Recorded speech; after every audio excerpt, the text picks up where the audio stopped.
Dans des quatre, la parole a beaucoup plus de force pour persuader que l'écriture.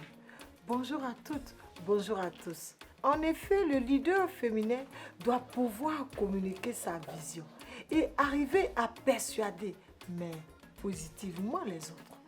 Elle doit donc savoir parler, savoir convaincre et savoir inspirer sainement son équipe. Vous l'avez certainement deviné, dans ce numéro, j'aborderai les questions en rapport avec la persuasion en leadership. Merci à M. Tidiane Diabaté, résident à Yopougon, pour sa question relative à la notion de persuasion. Alors, il voudrait savoir qu'est-ce que c'est que persuader pour un leader. Je vais répondre à cette question avec un fait vécu. Dans mes débuts en politique, j'ai été confrontée à des situations où je devais m'adresser à des populations venues en grand nombre pour m'écouter. Certains étaient très hostiles avant ma prise de parole parce que tout simplement, j'étais à leurs yeux trop jeune pour venir leur parler.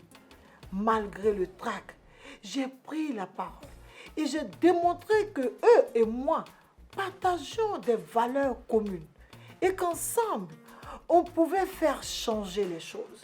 Le public, qui était hésitant, voire hostile pour certains, a senti très vite qu'il pouvait me faire confiance. Pour dire aussi qu'en politique, bien qu'étant jeune et femme, la valeur n'attend point le nombre d'années. Merci à mademoiselle Sephora Bleiri du côté d'Adiaké, qui voudrait savoir la différence entre un leader qui persuade et un leader qui manipule. Ma chère héroïne, la différence fondamentale entre persuasion et manipulation, c'est l'intention derrière le message que le leader véhicule. En politique, la persuasion malveillante devient tout simplement de la manipulation. Plusieurs personnes dans ce domaine s'inscrivent dans ce genre de registre. Alors, pour obtenir le suffrage des électeurs, ils font des promesses fallacieuses qu'ils ne sont pas capables de réaliser, au point où la population imagine leur vie autrement, alors qu'en réalité, pour eux, les promesses ne sont valables que pour ceux qui y croient. Leur véritable objectif est seulement de se faire élire. Par contre, la persuasion, comme je l'ai dit tantôt, doit être véhiculée sainement. Le leader persuasif doit réussir à faire regarder son équipe dans la même direction. J'espère avoir apporté à travers ce développement une réponse adéquate à votre préoccupation. Maintenant, il y a M. Franck Abou de Koumassi. Voudrait savoir quelle attitude un leader doit avoir en cas d'échec de son projet. Cher frère Abou, il faut déjà savoir qu'échouer n'est pas forcément une mauvaise chose. Devant un échec, il faut faire son introspection personnelle et en tirer des leçons.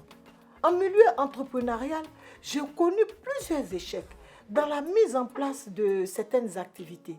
J'ai dû recommencer plusieurs fois et ma persévérance a fini par payer.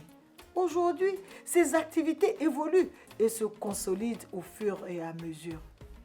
Par ailleurs, en politique, alors que j'étais directrice de campagne durant les élections municipales en 2013, nous avons perdu les élections. J'ai également tiré de grandes leçons dont je m'inspire actuellement dans ma carrière politique et pour mes perspectives. Donc, chers frères, l'échec n'est pas une fatalité.